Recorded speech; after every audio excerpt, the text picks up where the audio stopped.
Hello, everybody. We're back. This is Daniel Flowerdew and Laura Lee Mistycah. That's right. To find out more about Laura Lee, go to her websites. Firstwaveindigo.com kind of covers everything and has Indigos. firstwaveindigos.com. Yep. Yep. And then for me, if you go to Flower Power Massage, you can see my information. So. And we'll also put it in the description. So. Yeah. So you just have to click a button. Yeah. You just have to click a button. All right. So what is on our itinerary for today? Weird shit. Yes. On steroids. Favorite.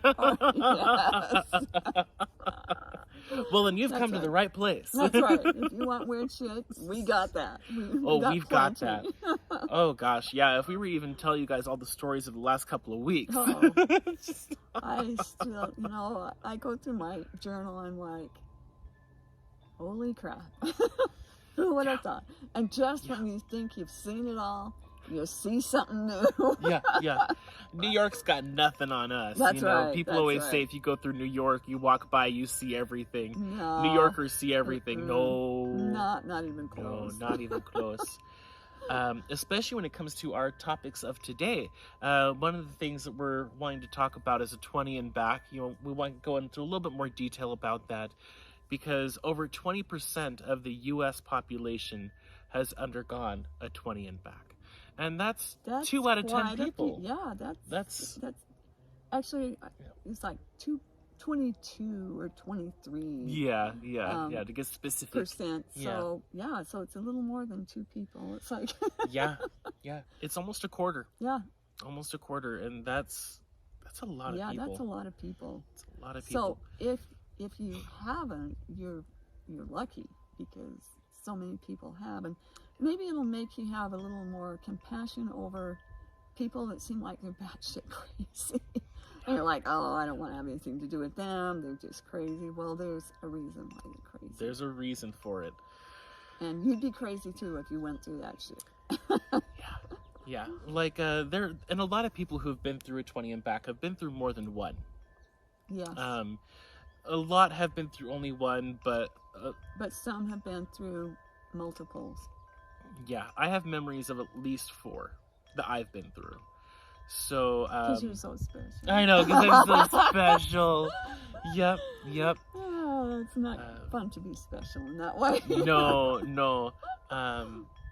But at least I haven't completely lost my shit. Okay, yes. I've met many people who've only been through one, and it's terrifying, some of the things that people are put through in a 20 and back. And there's 10 and backs, and I've seen a few 5 and backs, but mostly it's 20. Yeah. Is that kind of what you've seen? That does kind of correlate with what I've seen. Okay. And that's kind of interesting. It makes me wonder, is there anything behind the 20-year mark in particular? A part of me wants to say that any further than that, it would be harder for them to regress the body back to the age that it was taken. And that's why they take a lot of us in through multiples, because it's like, here's your 20. Oh, here's another 20. Oh, here's another 20. We forgot. We need you back. Yeah. But, another person to really to read up on for more information on 20 and back is Tony Rodrigues. He's my You've idol. done a couple I of love that guy. Oh, he's so amazing. Amazing. When you watch his videos, you can really feel his authenticity.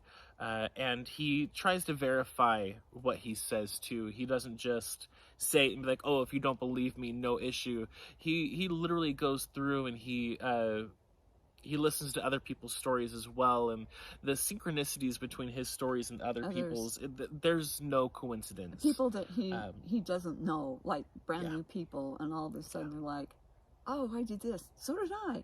Did you know this guy?" Yeah. It's like the chances of that are like, unless it was real.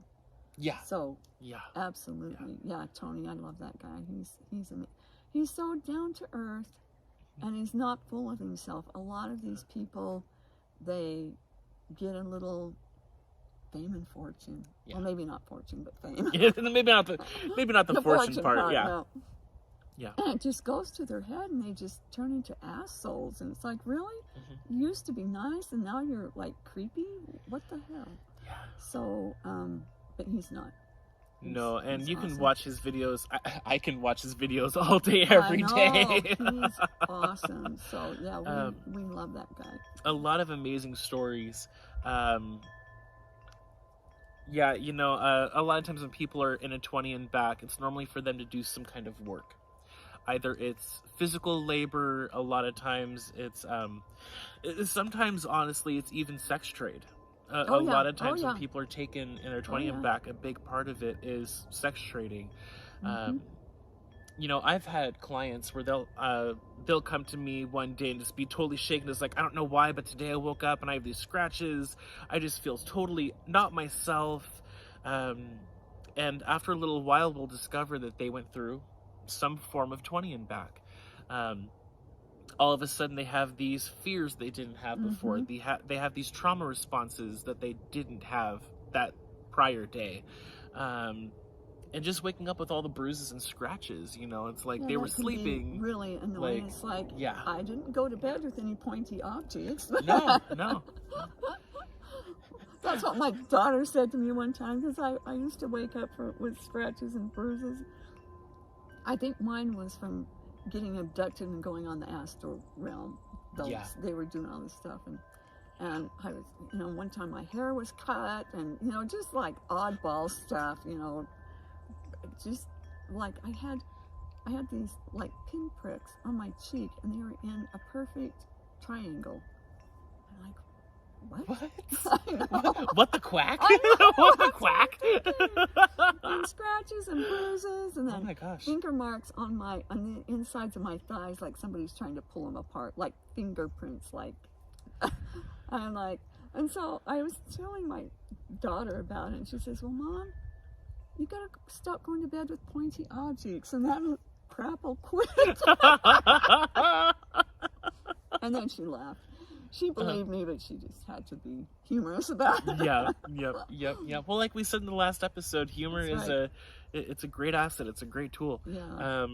Gets you through a lot of hard times, that's for sure. Yeah. So one thing that I've had people ask me about 20 and backs is, do you only go to this solar system? You know, do you only stick to like Mars and Venus and Jupiter? That's where a lot of people go, but... But there's a lot more out there. A lot of places to go. A lot more. Yeah. And there are specific minerals that can only be found in other galaxies. So if they want you to mine for those particular minerals, you got to travel out far for it. Right. It may not take that long, but you're traveling pretty far. Yeah. I'm thoroughly convinced the technology they use for this is very similar to like Stargate SG-1, where they have this huge open doorway that you just walk through, and you're at whatever predetermined planet it's connected to at the time. Stargate is so authentically real. It really is so real. You know, everything from the Egyptian gods to how the gods at the time treated humans like slaves. Exactly. Like one thing that do. Yeah, and as they do. One thing that always makes me laugh when I watch the episodes is when they go to a town and these people are like, "Oh yes, we worship this god. They gave us everything. Because of them, we have life." And the SG-1 team is like, "Oh, yeah, they enslaved you and brought you here against your will, and they were done with you, so they just left." That's the only reason why you have any good things to say about them, is because they're not here. Right, if they were still here, that would not be coming out of your mouth. No. But yeah, so what are some of the things that you've heard people say about their 20 and backs? What are some of the jobs they've had? Like you say, a variety of things. Some of them are trained in different scientific things that they didn't know, and apparently there's some kind of a thing that they can do to your head to download information so that you can do a job. Yeah. And You sound like you know something about that. Well, SG-1, one of the Oh, episodes I okay. watched last night, actually. These guys had this little electronic device in the side of their head that connected them to the entire library of information. So if they needed to know anything about history or science or math, they would just sit there, go kind of blank, and then it would get downloaded into their head. Yep. But yeah, that's... That check is real. Yeah. Just because we don't have it and you can't buy it at Walmart doesn't mean that it's not out there. Well, in a lot of ways, our cell phones, we can look up anything nowadays. Mm-hmm. The information is right there. It might not be downloaded directly into our heads just yet. However, I do feel like some people would definitely be okay with that once the opportunity arises, and it is coming. I would say no. And because you don't know what they're going, do you trust this person? Do you trust this company that has the Ashtar cat smile as they look at you? Do you trust them? Yeah. Well, according to SG-1, you probably shouldn't, because in that episode, they did use that to brainwash people, and they were basically making people think that they were all alive and they were all okay, and every once in a while they would sacrifice an individual from the tribe, and as soon as they would wipe all memory of that person, so no one remembered them at all. Wow, I've got to watch that again. I watched the whole series. I got to watch that again because that's how they operate. That's what they do. It is. And then you get into the whole thing with the Ori. The Ori, if you haven't watched the SG-1, they're these group of ascended angelic beings that kind of remind me of structured religion. But they really do talk about the lies of the light. Of, the Great White Brotherhood. Yeah. And that is another good little tidbit as well that is good to throw in here. Any sort of colors, be very leery with them, especially white. I like the analogy that you give on your website. It's like if you paint a wall a color, it's going to cover something up. Whereas if you use clear light, if you use a clear paint, like a clear shellac on your nails, it doesn't hide anything. Exactly. So I always work with clear light. I never, ever, ever, ever, ever, ever use white light. Yeah. Do you use white light? I don't. I did for a long time before I started getting into this work. But colors operate at a frequency. That frequency can create overlays on the brain and in the body. Absolutely. And they're not always true and they're not always good. Exactly. Yeah. But clear, if it's clear, it's transparent. Yeah. What you see is what you get. Yep. You see all the graffiti behind the wall because it's painted with clear light. Yep. Not hiding clear anything. Shellac. Yep. So I totally am on board with that one. Yeah. Years ago, I did work with a group, and I do believe they did call themselves the Brotherhood of White. And at first, I was like, "Oh yeah, these guys are so amazing." And this happened with so many different groups. The Ashtar Alliance, which they're gone now, by the way. That'll be another fun story for another day. I totally forgot that. Life is so much nicer without the Ashtar command. And we didn't even tell anyone about that. And a few days later, a lot of our HRT members wrote on our little chat that we have with each other that, for some reason things just feel better right now. Everything feels a little lighter, a little brighter. You're like, there's a reason for that. There's a reason for that. But yeah, so many things in the New Age movement have been twisted. Like, I do not work with any archangels. I don't work with angels. I don't work with any ascended masters. Ass-ended masters. And for a long time I did. For a long time I did work with these entities and these groups. How'd that and I thought they were so great, but they just kept leading me around in loops. I was never grounded. I never felt like I was in the body. Which is probably why it was so easy to take me on these 20 and backs. No, 20 and backs are a very interesting topic. There's so many different things that are involved. I remember meeting several different ET races. A lot of them I had close connections with. And this is stuff that I don't really tell my family or most people in the day-to-day world. I don't think your family's going to be No. seeing this video. Probably not. They might. You know, my Maybe, mom did make an effort to Oh, watch the okay, first one, but she couldn't find the link for some reason, so I don't know if she Okay. actually ended up watching it or Okay. not. But if you do watch this, love ya. That's cute. I won't talk shit about you just That's yet. right. So just You kidding. won't You at know I all. love you, Mom. But yeah, no, I've met several ET races. I have worked in spaceships and on spaceships. Doing? Mostly medical work. They would have me, in a lot of instances, I would go to the battlegrounds and collect people who are either dead or almost dead, bring them back into the lab to either resuscitate them or to repair them in some way. If they were salvageable, there were many times where they weren't. So did you work with the med beds at all? Yes. Yeah. Yep. I worked with the med beds. And there's different varieties and different yes. brands. They're Yes. not all the same. They're not all the same. And like we talked about with the first episode with the hub eggs, they work a lot better and they won't be corrupted, unlike Right. the med beds, which there were times that they would use the med beds and they would put a specific code in it that they would repair a person to a certain degree, but wouldn't But not repair them fully. all the way, especially mentally, because a real med bed can repair the brain. It can repair the emotions.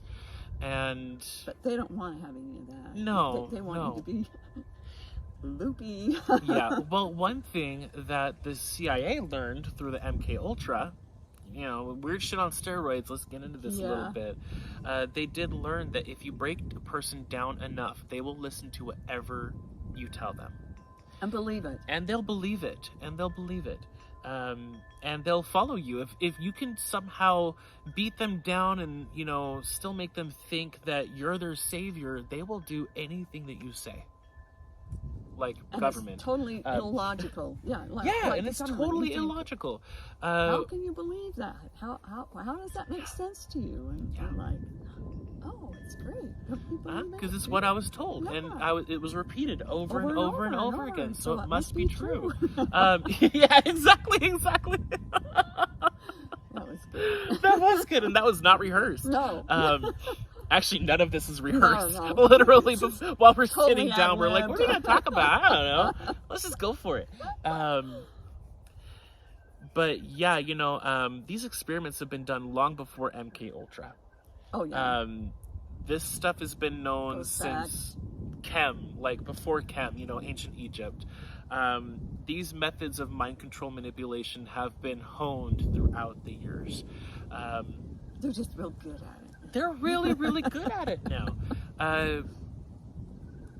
So yeah. With the 20 and backs, a lot of times people have certain knowledge too that they wouldn't have had otherwise. Like with me and working with the body, before I even learned anatomy or anything, it was really easy for me to be like, oh, okay, in order to fix this, we need to press here and pull the arm and twist and it was all logical. It's like, everybody knows that, right? Yeah, and it just made no, sense. Everybody doesn't know that. Yeah, it was exactly like that. It's like, oh, well, it makes sense to me.